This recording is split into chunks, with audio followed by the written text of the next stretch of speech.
Hello friends, இன்றைக்கி சூப்பராக மட்டனில் ஒரு ஒயிட் கிரேவி செய்யலாம். அது எப்படி செய்யலான்னு பார்க்கலாம் வாங்க.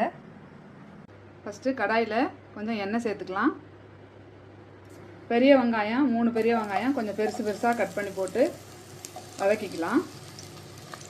பச்சை மிளகாய் சேர்த்துக்கலாம். ஒரு 10 பல் பூண்டு, 2 துண்டு இஞ்சி,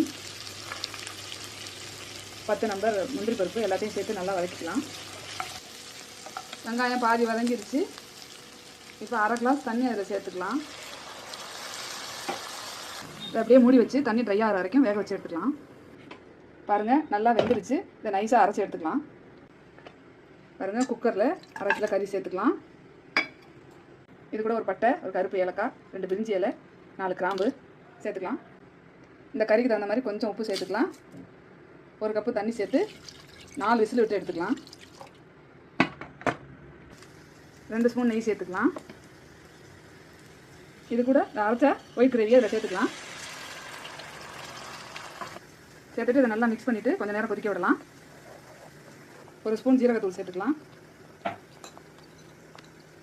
1 ஸ்பூன் மிளகுத்தூள்,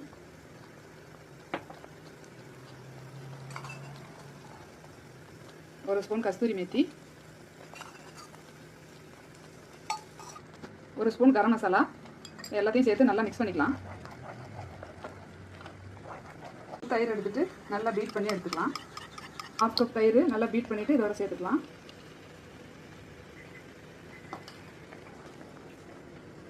இதை சேர்த்து எல்லாத்தையும் சேர்த்து நல்லா மிக்ஸ் பண்ணிக்கலாம். நல்லா கொதி வரட்டும். இப்போ நல்லா கொதிச்சிருச்சு. நம்ம போட்ட லீவ்ஸ் எல்லாம் எடுத்துடலாம். இப்போ மட்டன் நல்லா சேர்த்துக்கலாம். இப்போ நம்ம மட்டன் வேக வச்ச தண்ணி இதோட சேர்த்துக்கலாம். ஏற்கனவே மட்டனில் உப்பு போட்டிருக்கோம். இப்போ இன்னும் கொஞ்சம் உப்பு சேர்த்துக்கலாம். சேர்த்துட்டு நல்லா கொதிக்க விடலாம். நல்லா கொதிச்சிருச்சு. இப்போ இதில் ஃப்ரெஷ் க்ரீம் ஒரு 3 ஸ்பூன் சேர்த்துக்கலாம். சேர்த்து இதை நல்லா மிக்ஸ் பண்ணி விட்டுக்கலாம்.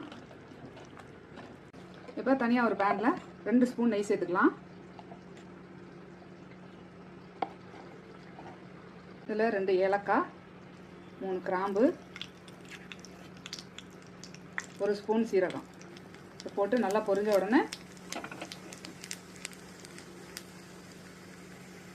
அப்படியே சேர்த்துக்கலாம். அந்த கிரேவியில்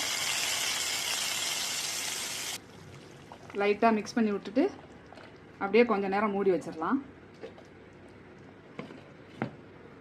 இப்போ கிரேவி சூப்பராக ரெடி ஆகிடுச்சு. நம்ம பவுலில் ட்ரான்ஸ்ஃபர் பண்ணிக்கலாம். இது பிரியாணியோட சேர்த்து சாப்பிட சூப்பராக இருக்கும்.